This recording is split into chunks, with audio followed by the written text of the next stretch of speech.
చౌడే గారిని మాట్లాడవలసిందిగా కోరుతున్నాను.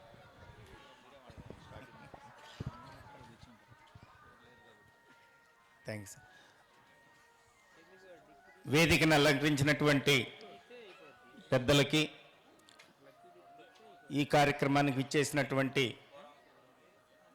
గ్రామస్తులకి, ప్రతి ఒక్కళ్ళకి పేరు పేరున నా ధన్యవాదాలు తెలియజేసుకుంటున్నాను. అభినయ నాటక పరిషత్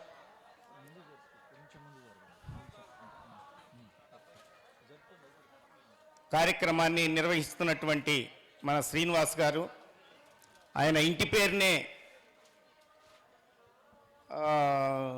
పరిషత్ పేరుగా అభినయాన్ని గుర్తింపు తెచ్చుకున్నటువంటి ఒక గొప్ప వ్యక్తి.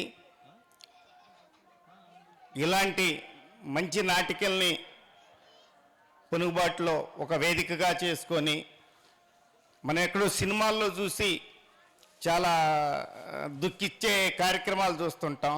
కళ్ళెదుట చూస్తూ ఆ దుఃఖానికి లోనైనటువంటి సీన్లు చాలా ఉన్నాయి ఈ నాటికలో.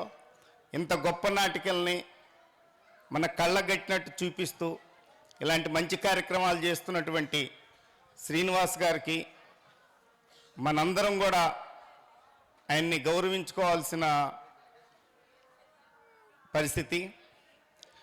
కాబట్టి ఆయన ఇంకా మంచి కార్యక్రమాలు, ఇట్లాంటివి మంచి నాటికలు మనందరికి కూడా పరిచయం చేయాలని మనస్ఫూర్తిగా కోరుకుంటూ, నాకు ఈ అవకాశం ఇచ్చినటువంటి శ్రీనివాస్ గారికి ధన్యవాదాలు తెలియజేసుకుంటున్నాను.